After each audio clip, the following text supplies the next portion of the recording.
Hey family, it is your favorite life and relationship strategist. My name is MarshaunOlaniyan for those of you who are finding me for the very first time. Today I wanted to talk to you guys about confidence and how to be more confident and why it is important to be a confident person in life, a confident person in your relationship, a confident person just all around, to your friends, to your families, to your coworkers. Confidence is going to help you throughout the course of your life. Confidence is going to help you to be in the relationship that you want to be in. It's going to help you to choose a better partner. And so today I wanted to give you 5 ways for you to be more confident, again, in life or in your relationship. A way to be more confident, a way to be a more confident person in life and in your relationship is to continue to keep learning new things. Just going out there and putting yourself in situations where you don't know how to do X, Y, and Z, whatever X, Y, and Z is. Maybe you've been thinking about parasailing, or maybe you've been thinking about hiking a particular mountain. Maybe you've been thinking about taking singing lessons or voice lessons or violin lessons, music lessons. Maybe you've been thinking about becoming a chess master. Whatever it is that tickles your funny bone, that makes you float your boat, that makes you just come alive. That is something that you need to start learning on purpose.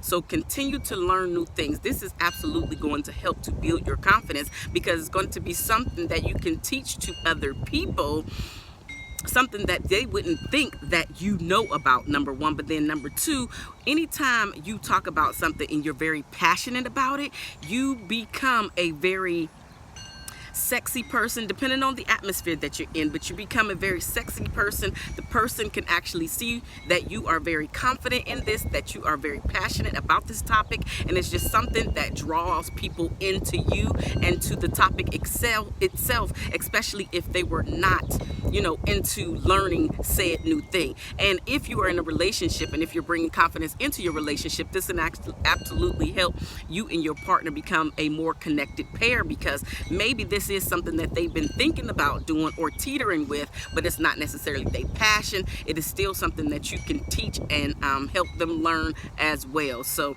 keep learning new things. The second way to become a more confident person is by using your power of no.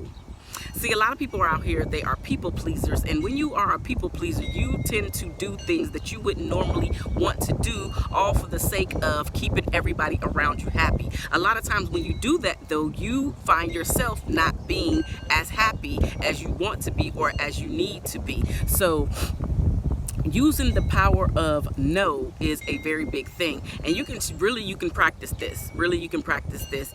Go down the list of all the things, especially if you're a person that packs your calendar with just things to do. Go down your calendar for the entire month. Yes, for the entire month. Look at your calendar, and the things that you really are not like oh my God, a hell yeah, that you have to be at, they need to be a no. Yeah, they need to be a no, because you need to only fill up your calendar with the things that make your heart flutter, that brings a smile to your face, and that you're not dreading doing only for the sake of appeasing and pleasing other people. You want to also please and satisfy yourself. So using the power of no is going to help you become a more confident person. I remember I was actually listening to a podcast not too long ago, and Oprah was saying how she's actually a people pleaser, and she had issues with people pleasing mainly in college, because she became a news anchor person very young in life. Anyway, while she was in college, most college kids, they're poor, and so Oprah wasn't necessarily poor in college. She was the one who was making all the money, and so what she found herself doing is paying for everybody's stuff, or whenever they needed $10 to do something, you need some money, here you go, or you need to go and do this, here you go, as if she was balling out of control. But what she found is that she was doing that so everybody would like her, because she didn't have as much time on her hands. Her classmates wanted her to pledge, and she couldn't pledge, and so a way to appease and to please them, she was doing things in a monetary way to gain their appreciation and for them to be happy with her. So she decided to use the power of no on Stevie Wonder. So in the story that she's telling, she's basically saying that Stevie Wonder wanted her to give to a charity, one of his charities. And so she was saying how after she had learned how to start saying no, she was just like, no, and I guess this is gonna be my first time using the power of no. Let me just do it in a big way. Let me tell Stevie Wonder no. So when he called her and asked her, you know, can you donate to this charity, blah blah blah blah, and so she was like, no. And she said that he was like, oh, okay. But in her mind, she was dreading saying no. And she said this was the very first time she realized that she could use the power of no and people would still respect her. She was scared to say no because she thought that Stevie Wonder was going to be mad at her, that he was going to turn his back on her, that he wasn't going to like come and perform for her or anything or anymore. And she said that he was all like, oh, okay. All right, well, have a good day. I'll talk to you later. And so she said that basically her mouth dropped. So using the power of no is a way to show your confidence, is a way for other people to respect you as well, because when she did that and she didn't make any excuses for why she was saying no, Stevie Wonder actually respected her no, and he also respected the fact that she didn't explain. He just moved on. She was more attached to him and what he was going to say and what he was going to think about her than he was. So just keep that in mind. The power of no shows people that you are a confident person, even in your relationship. Use the power of no when you don't want to do something, when you need to speak up about something, which is actually the third point.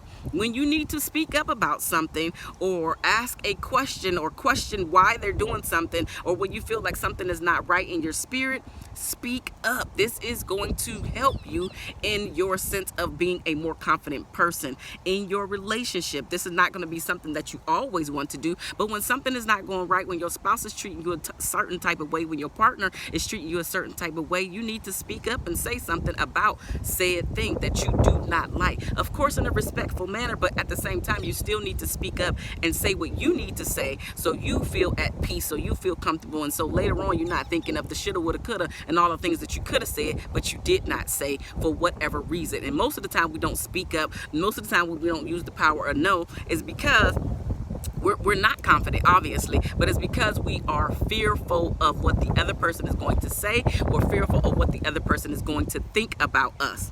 But this is actually showing that you are a confident person when you speak up for yourself, especially when something doesn't feel right in your gut. That is telling you to speak up. So do just that.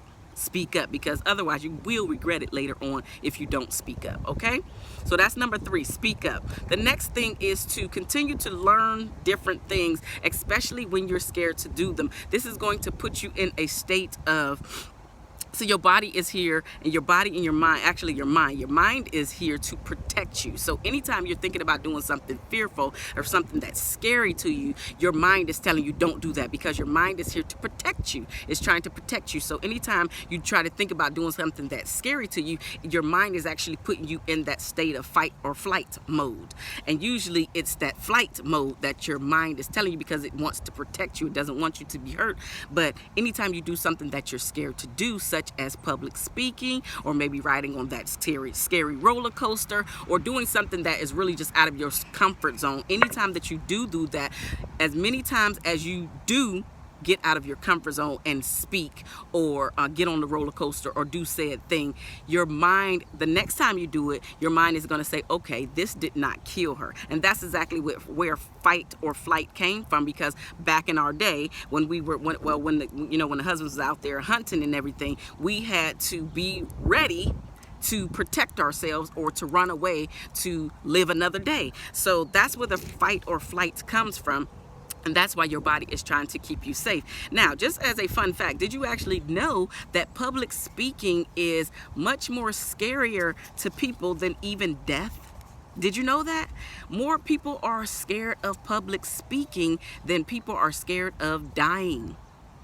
And I have to be honest with you guys. Coming on here and being live, even though this one is not a live video, but when I started doing lives, that was the scariest thing to me. And it may sound silly to some people, but it may sound like, yep, me too. I'm actually in that boat right now.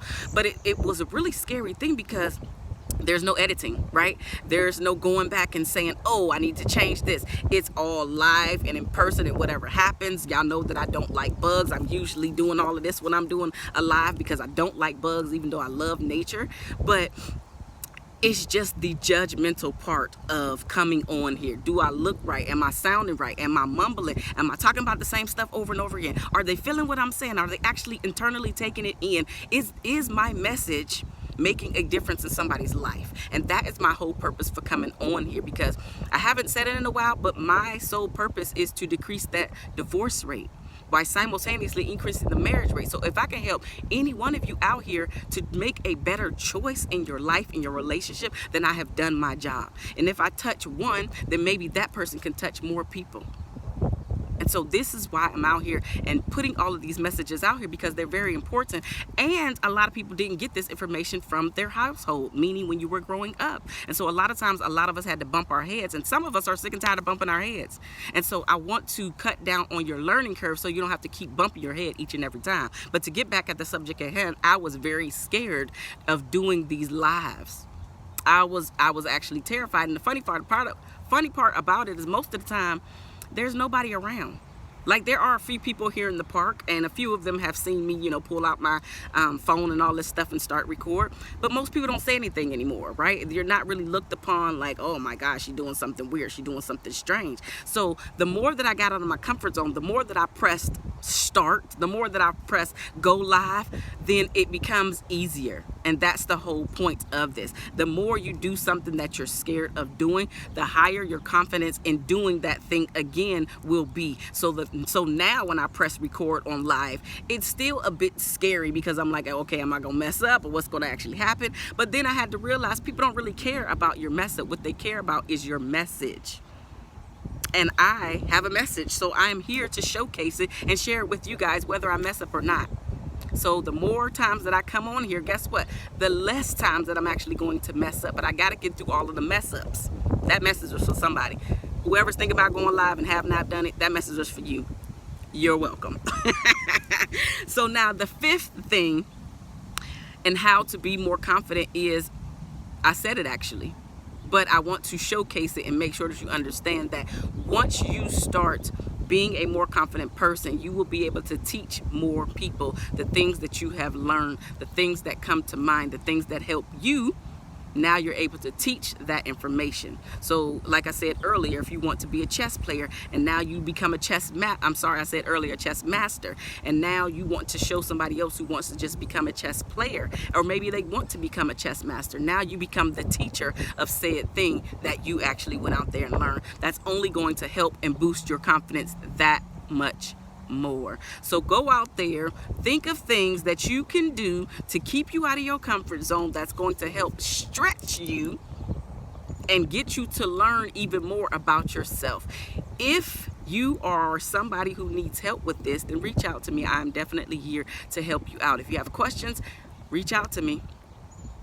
Definitely reach out to me. You can reach me on my website, which is www.marshaunolaniyan.com, or my email, which is marshaun@marshaunolaniyan.com. Either way is just fine, but reach out, get the information that you need. If you need coaching for your relationship, y'all know that's what my specialty is. If you need coaching for life, I also specialize in that as well. And guess what? Reach out to me so we can talk about how we can work together. I'll see you guys soon. Bye.